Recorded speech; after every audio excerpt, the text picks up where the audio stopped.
Sir నిన్న కేసీఆర్ గారు జగన్మోహన్ రెడ్డి గారు భేటీ అయిన తర్వాత తెలుగు రాజకీయాలు ఒక్కసారిగా మారిపోయాయని, ఆ భేటీలో కేవలం రేవంత్ రెడ్డి అలాగే చంద్రబాబు గురించి మాత్రమే చర్చ జరిగిందంటూ కూడా ఒక సమాచారం, ఒక వార్త బయటకు వచ్చిన నేపథ్యంలో ఈ వార్తలో వాస్తవం ఉందా అంటే ఏం చెప్తారు? ఇప్పుడు లంగబోయి దొంగను కలిస్తే ఏమవుతుంది? గిదే అవుతుంది.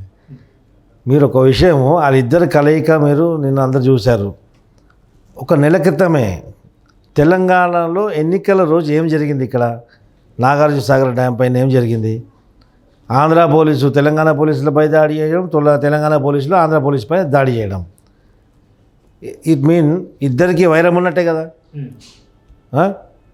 మళ్ళీ వైరం ఉన్నోడు, మళ్ళీ అంత వైరం ఉన్నోడు, అంత వాళ్ళ యొక్క రాష్ట్రం పైన అంత పట్టు ఉన్నాడు, అంత ప్రేమ ఉన్నాడు, రాష్ట్రం కొరకు దాడి చేయడానికి దిగినోడు.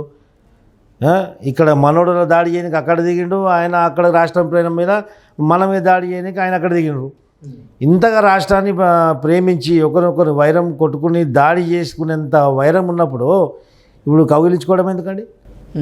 ఇది ఎవరిని పిచ్చోళ్ళు చేస్తుండ్రు? ప్రజల్ని ఎర్రి పుష్పాలు అనుకున్నారా వీళ్ళేంది? అందుకే నేను అన్నాను లంగా దొంగ. ఇప్పుడు కేసీఆర్ దొంగ అని చెప్పేసి Revanth Reddy almost all more than 50% project చేసిండ్రు, ప్రజలు కూడా గమనిస్తుండ్రు. రేపు జ్యుడిషియల్ ఎంక్వైరీ అయితే దొంగ తెలుస్తుంది. అక్కడ ఆయన చేసేదంటే లంగ పనులు.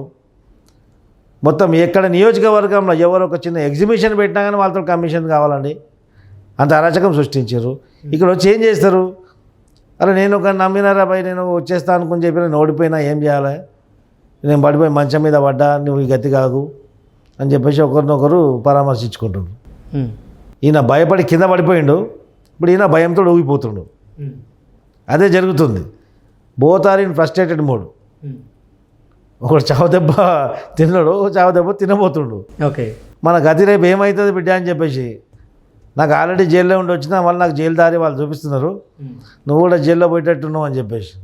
ఓకే, అసలు నిన్న జగన్మోహన్ రెడ్డి కేసీఆర్ని కలిసిన నేపథ్యంలో ఏంటి, ఏ విషయాలు చర్చకొచ్చి ఉండొచ్చు అంటే ఏం చెప్తారు సార్? ఏముంటుంది? ఇప్పుడు తెలంగాణలో అయితే కథ ముగిసింది.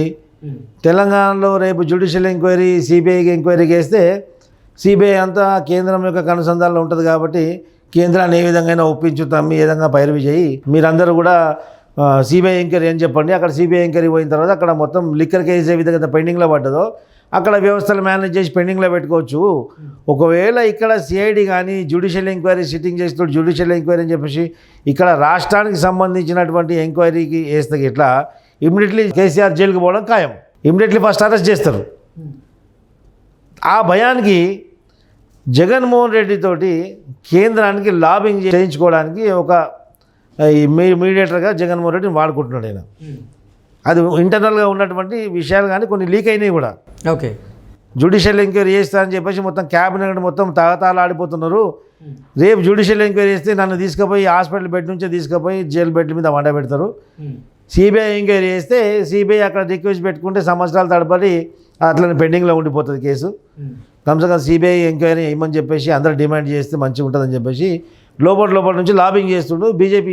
దీని పరిణామం నెక్స్ట్ సిబిఐ ఎంక్వైరీ వేయాలని చెప్పేసి సిబిఐ ఎంక్వైరీ వేయమని ముఖ్యమంత్రిని అడగమని చెప్పేసి కిషన్ రెడ్డి పలకడం. కిషన్ రెడ్డి ఎవడు? కిషన్ రెడ్డి పచ్చి బీఆర్ఎస్ కోర్టు.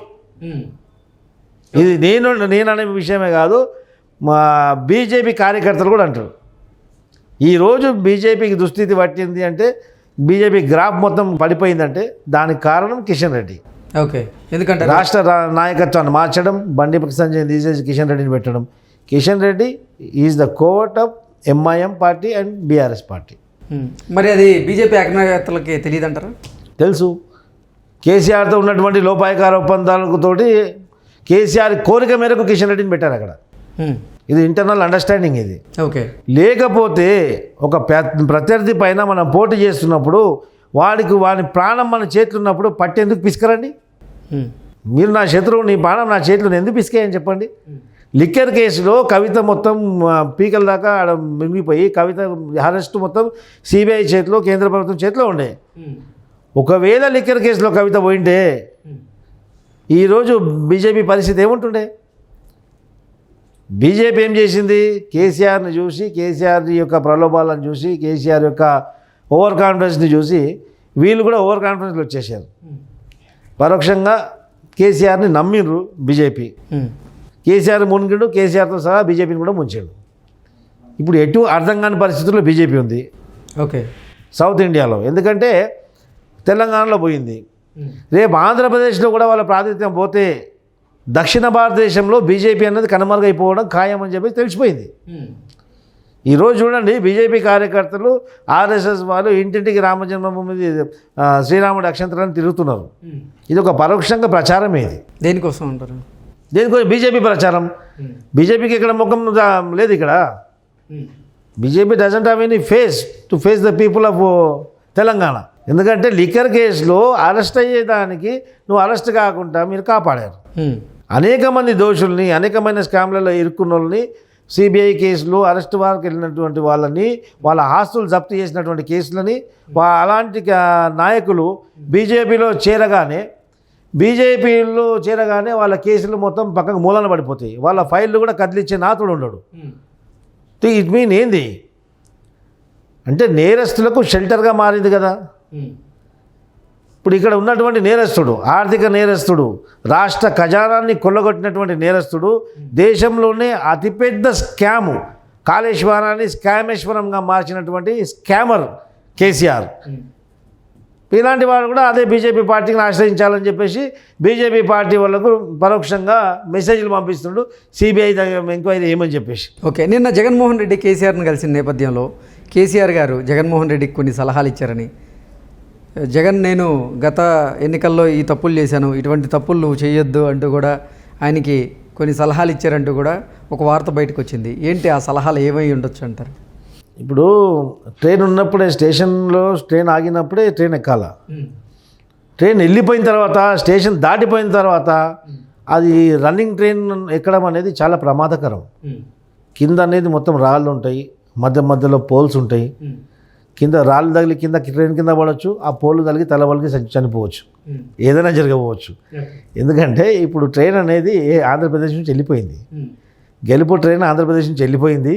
ఇప్పుడు జగన్మోహన్ రెడ్డి ఇప్పుడే స్టేషన్ చేరుకున్నాడు, స్టేషన్ చూస్తున్నాడు. ఇప్పుడు ఎన్ని సలహాలు సూచనలు తీసుకున్నా అక్కడ జరగాల్సినటువంటి నష్టం అంతా జరిగిపోయింది. ఎందుకంటే ప్రజలు విసుకెత్తున్నారు అక్కడ వీళ్ళు అరాచకంతో. ఇప్పుడు ఎన్ని చేసినా కానీ ఇట్ ఈస్ టూ లేట్. ఇప్పుడు హార్డ్లీ ఒక 2 months 3 months ఉంది, 2 నెలల తర్వాత నోటిఫికేషన్ వస్తుంది. ఇప్పుడు మీరు ఏం చేసే అవకాశం కూడా లేదు. ఇప్పుడు నెక్స్ట్ ఓటాన్ బడ్జెట్ వచ్చేస్తుంది, ఆ తర్వాత మీ ప్రభుత్వం ఆల్మోస్ట్ ఆల్ ఫినిష్ అయినట్టే కదా. ఇప్పుడు మీరు ఏం సరిదిద్దుకుంటారు?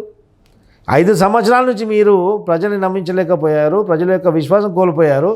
ఇప్పుడు ఈ ఏమంటారు 5 వారాలలోపు 6 వారాలలోపు ఏం చేయగలుగుతారు? నథింగ్. It is possible. అసలు పాసిబిలిటీ అనేది లేదు. ప్రజల్లో విశ్వాసం కోల్పోయారు. కేసీఆర్ ఏ విధంగా మోసపోయాడు ఆ విషయాలు అనేది జగన్మోహన్ రెడ్డి చెప్పిండొచ్చు. అయినప్పటికీ కూడా ఆయన సూచనలు తీసుకున్నా కానీ అది ఆచరణ సాధ్యమయ్యే విషయం కాదు. ఇప్పుడు ఏ విధంగా మనం జైలుకి పోతున్నాం, ముందు ప్రణాళిక ఒక ప్లస్ మైనస్ 2 చర్చించుకున్నట్టు బయట సమాచారం. రేపు నేను ఓడిపోతే, రేపు నువ్వు ఓడిపోయావు, వాళ్ళు నిన్ను జైలు వేయాలని చెప్పేసి అనునిత్యం ప్రయత్నిస్తున్నారు. దాన్ని కాపాడుకోవడం ఎట్లా? రేపు ఆల్రెడీ జైలు నుంచి వచ్చావు, జైలు తాళం చేతులు మళ్ళీ ఎప్పుడు ఓపెన్ చేస్తారో తెలియదు, మళ్ళీ పంపిస్తారు. అదే కాకుండా గత 4-5 సంవత్సరాల నుంచి నువ్వు చేసినటువంటి అనేకమైన అక్రమాలు ఉన్నాయి, దాన్ని కూడా జతపరిచి మళ్ళీ నువ్వు పర్మనెంట్గా దాంట్లోనే పెడతారా ఎట్లా అని చెప్పేసి ఇద్దరు ఒక జైల్లో ఖైదీలు మాట్లాడుకున్నట్టు ఆ సంభాషణ జరిగిండొచ్చు.